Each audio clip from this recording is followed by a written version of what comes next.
Ligações iônicas, covalentes e metálicas. Vamos de ligações químicas e outras manhas para identificar o tipo de ligação só de olhar para a fórmula.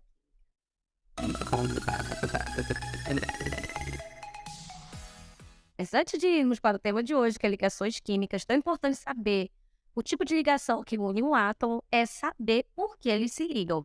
Segundo a regra do octeto, para adquirir estabilidade ou obter a configuração eletrônica da valência de um gás nobre, os elementos químicos tendem a se ligar uns aos outros. E por causa dessa condição, ocorre a formação da maioria das substâncias que existem na natureza. E já ia esquecendo. Mesmo que hajam muitas exceções, essa regra é válida para os elementos representativos que estão aí nessa tabela que eu vou mostrar a seguir. Não se preocupem que essa tabela com outras informações vão estar disponíveis no link da descrição, que eu vou deixar no resumo para você baixar e complementar o seu material de estudo. Então, agora sim podemos seguir para os tipos de ligações químicas. E se você tiver uma tabela periódica na mão, aí primeiro, ligações iônicas, que ocorrem através da transferência de elétrons de um átomo que tende a perder para um átomo com tendência a ganhar elétrons. Vamos devagar para eu te mostrar direitinho como isso acontece. Esse tipo de ligação ocorre geralmente entre metal e não metal através de uma atração eletrostática. Mas para um pouquinho para recordar um outro conteúdo que vai ajudar bastante a entender por que essa ligação ocorre de forma iônica. E tem a ver com a perda e ganho de elétrons. E quando a perda de elétrons, isso vai levar à formação de um íon positivo que nós chamamos de cátion. E quando há o ganho de elétrons, isso vai levar à formação de um íon negativo que nós chamamos de ânion.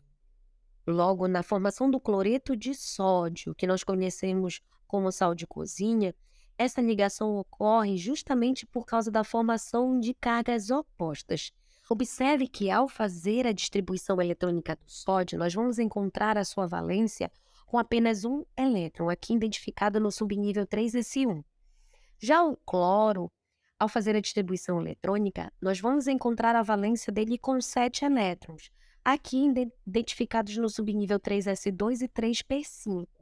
Logo, a tendência do cloro seria ganhar um elétron, pois só falta esse para fazer 8.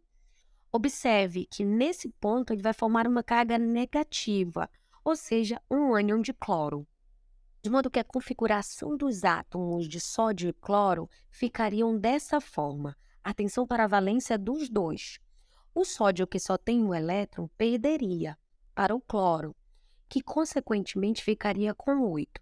No momento que o sódio perde esse elétron, ele perde também essa camada. E o cloro acaba ganhando esse elétron e também a sua estabilidade na valência.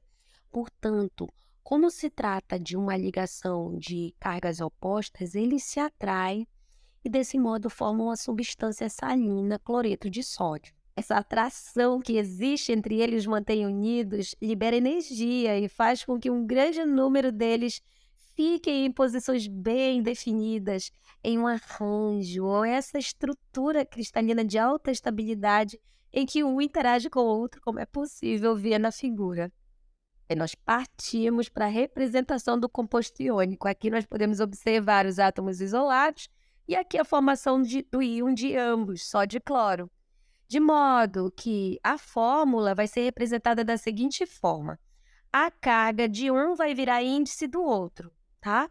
Então, a carga do sódio vira índice do cloro e a carga do cloro vira índice do sódio. E aí, como as cargas são iguais, tanto do sódio como do cloro, é uma carga para cada, você não precisa colocar o número 1 como índice, ficando apenas NaCl como fórmula química. Vamos para mais um exemplo. Aqui o composto iônico será entre o magnésio e flúor, cujo magnésio é um metal e o flúor não metal. Fazendo a distribuição eletrônica do magnésio, nós vamos encontrar a sua valência igual a 2, como é possível observar aqui no subnível 3s2. A tendência desse elemento é perder esse elétron e formar duas cargas positivas. Já o flúor, em sua valência, vai ser igual a 7, como é possível observar na distribuição eletrônica no subnível 2s2, 2p5.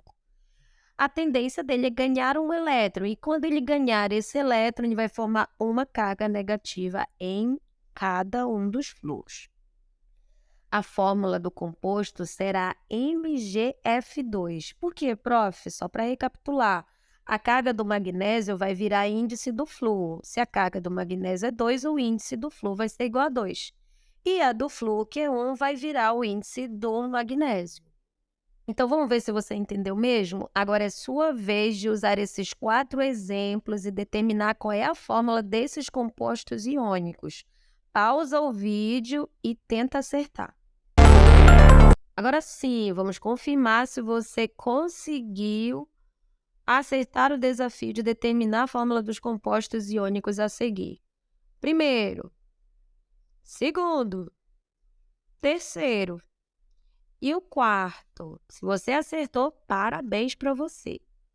Ligação covalente é a segunda. A característica principal desse tipo de ligação é o compartilhamento de elétrons da camada de valência dos átomos envolvidos, formando pares de elétrons. E olha que interessante, ao compartilharem, os elétrons vão pertencer simultaneamente aos 2 átomos envolvidos na ligação. Nessa ocorre geralmente entre não metal com não metal e não metal com hidrogênio.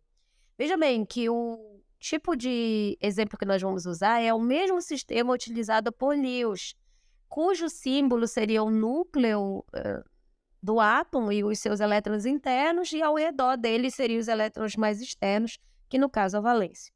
O exemplo aqui é o hidrogênio, cujo número atômico é igual a 1, e ele só vai ter um elétron na sua valência.